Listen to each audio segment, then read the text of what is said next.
It seems that most of you are interested in watching me attach the replacement nose, so let's go through everything that needs to happen and some of the issues that I've run into. If you've kept up with this restoration, you know that the inner nose was completely rotten and needed to be replaced. I then proceeded to attempt to create a custom patch piece which, spoiler alert, was a complete fail. So I bit the bullet and ordered the inner nose valence from Alan Schofield. It has arrived, as you can see, and in this video you'll be watching me get it installed.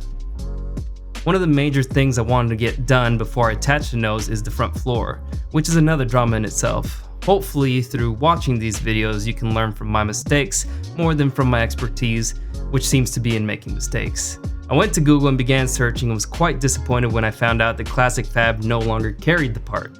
So I emailed Gerson and was met with a "Sorry sir, we no longer make this part."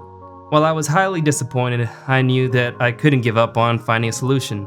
So I posted on the Samba forum, and after many replies, along with people complaining about the complete trash quality of the Clocker home piece, a member by the name of SG Kent posted a few links, one of them which led me here. It seemed like the best option. The only issue was that there was no way to order it in the US. I did a bit more research and it turns out that good old Alan Schofield carries the 3-part front floor, which I went ahead and ordered. Now it was time to get to work on getting the inner nose piece installed. First I had to deal with the rust. I started by removing surface rust with the wire wheel and floppy disk, but unfortunately due to the amount of rot on the old piece, the inner bumper ended up with quite a few pits. I am going to be attaching this piece with panel bond rather than welding it in place. I haven't seen this done before, but I figured this piece is the perfect candidate. In order for rust to not continue to grow under the adhesive, I have to take everything down to clean metal, or at least that's what this guy said. It makes sense to me, so I ended up pulling out my dentist tools and getting to work. In the end, I was left with a few holes that I'll have to weld shut, but nothing that I haven't done before. So I fired up the welder and got to work.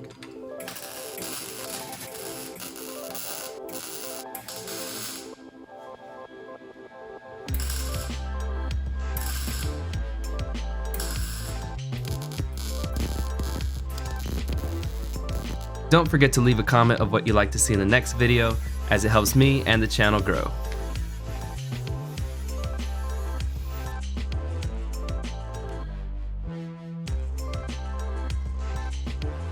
The next thing I did was temporarily clamp the inner valence in place to make sure I could get everything to sit snug and set up my clamps.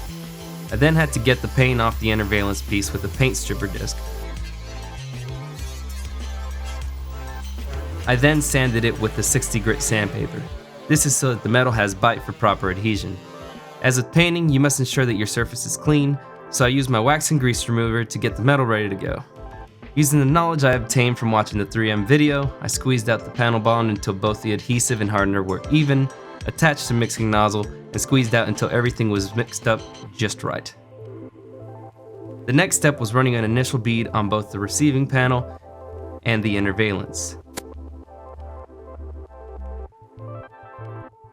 Follow that with smoothing out both beads with a spatula,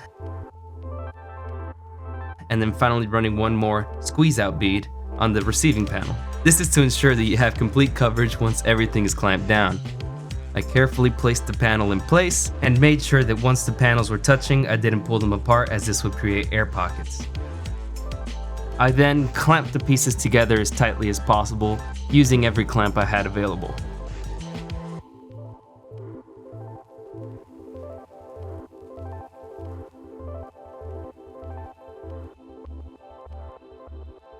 And all that was left to do was wait for it to dry.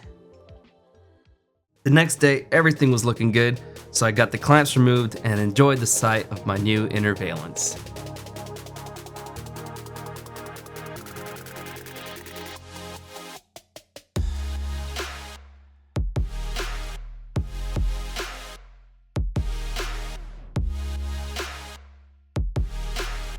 If you watched all the way to the end, I'd like to thank you for watching the video and remind you to like the video and leave a comment, as it really helps the channel out a lot. And to all my longtime subscribers who have kept commenting on videos and keeping me motivated, I can't thank you enough.